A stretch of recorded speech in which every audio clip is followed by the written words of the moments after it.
Kenapa Kawasaki yang jago bikin motor sport, ketika bikin motor di luar sport itu hasilnya malah hancur? Kawasaki itu bisa dibilang jadi brand Jepang yang paling beda sendiri.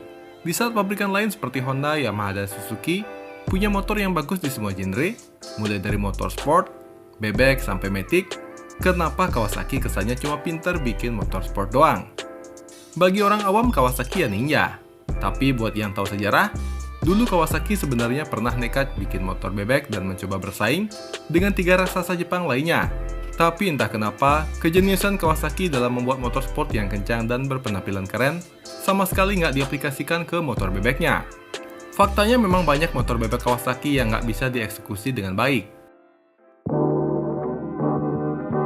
Kalau kita cek sedikit ke belakang, sebelum benar-benar masuk ke Indonesia, Kawasaki sebetulnya menjual motor mereka di Indonesia lewat distributor resmi mereka, yakni Bintang Terang dengan motor pertamanya, Binter Joy pada tahun 83. Nggak ada yang salah dengan motor ini, malah ia jadi salah satu motor yang paling canggih di eranya, karena sudah pakai sistem pengapian CDI dan transmisi 4 percepatan. Tapi masalah datang justru dari pihak distributornya. PT Bintang Terang mengalami masalah internal yang akhirnya bangkrut. Hal ini mengakibatkan efek domino di mana konsumen langsung kesulitan mencari suku cadang. Dan di sisi lain, Kawasaki Jepang belum siap masuk langsung ke Indonesia secara mandiri. Saat Kawasaki akhirnya resmi masuk sendiri dan menjual bebek pertamanya, yakni Kawasaki KC. Citra buruk soal spare part langka ternyata masih melekat di masyarakat. Ditambah lagi, tampang KC ini kalah sporty jika dibandingkan dengan Yamaha Krypton atau Suzuki Shogun pada masa itu. Sadar penampilannya dicap jadul, pada tahun 2002, Kawasaki memperkenalkan Blitz R110 dengan gaya desain yang berbeda. Secara performa, mesin ini bisa diadu dengan Shogun, bahkan jelas lebih bertenaga ketimbang Yamaha Vega dan Honda Supra. Tapi ini masalahnya, kala itu kalau orang mau bebek kencang, otomatis mereka belinya Shogun. Kalau mau motor murah tapi keren ada Vega, dan yang super irit ada Supra. Lantas Blitz, motor ini seperti kehilangan nilai jual yang bisa bikin orang jatuh cinta. Begitu naik ke kelas 125cc, Blitz Joy harus berhadapan dengan nama besar seperti Shogun 125 dan Supra X125 yang secara penampilan jauh lebih gagah dan punya gengsi lebih tinggi. Bahkan, ketika Kawasaki mencoba berinovasi menciptakan bebek super, yakni Kawasaki ZX130, nasibnya malah makin tragis. Padahal motor ini punya inovasi yang jenius, karena tangki bensinnya ada di depan, sehingga ia punya bagasi yang super luas. Dari tampang pun ia dibuat serba lancip. Konsumen di Indonesia malah kemakan isu hoak murahan kalau motor ini nabrak bakal langsung meledak. Isu konyol ini sukses membuat penjualan ZX130 hancur lebur. Setelah itu, eksperimen mereka lewat Kawasaki Zone 125 dan H110 juga gagal total mendapatkan tempat di hati masyarakat. Alasan utamanya apalagi kalau bukan tampangnya yang biasa aja dan sama sekali tidak menggambarkan DNA Kawasaki yang terkenal agresif. Emang ada bebek yang punya tampang agresif? Ada dong. Coba Kawasaki bikin motor 125cc seperti Shogun 125 SP Robot, atau bebek sportnya seperti Jupiter MX135. Buktinya kan motor bebek Kawasaki jauh banget nih desainnya dari kedua motor ini. Bahkan, hal paling gokil adalah ketika Kawasaki mencoba menantang Suzuki Strea FU150 menggunakan Kawasaki Athlete 125. Sudah mesinnya kalah telak karena cuma pakai mesin bebek tidur 125cc, tampangnya pun benar-benar aneh. Siapa di sini yang berani bilang lampu depan Athlete itu bagus? Ngaku deh, kalian pasti salah satu desainer dari motor ini kan? Semua motor bebek Kawasaki punya tampang yang bertolak belakang dengan motor sport mereka yang suksesnya bukan main. Coba lihat Kawasaki Ninja 150R.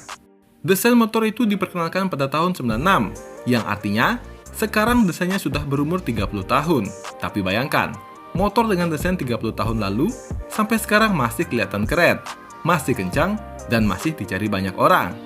Begitu juga dengan Kawasaki Ninja RR yang diperkenalkan pada tahun 2002. Artinya desainnya sudah 24 tahun, tapi bentuknya masih sangat proporsional dan gagah.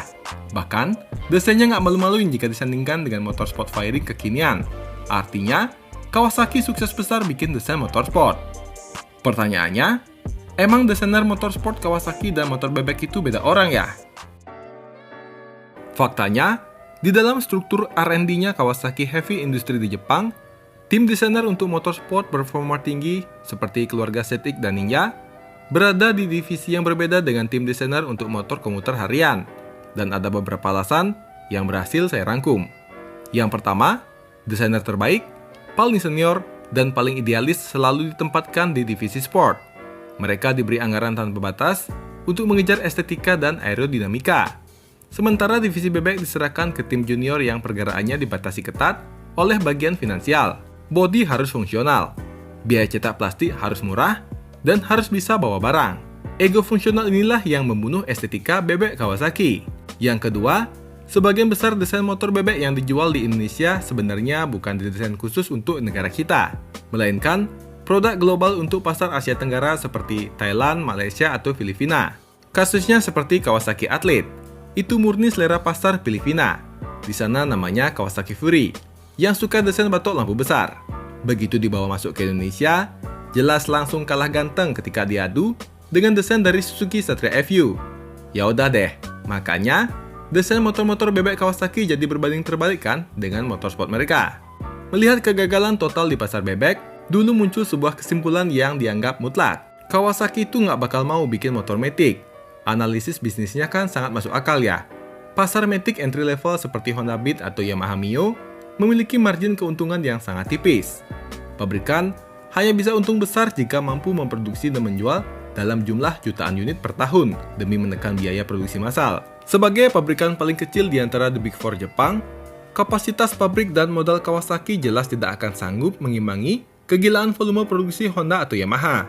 Ditambah lagi mereka sukses besar menerapkan strategi Blue Ocean dengan berfokus pada motor hobi premium.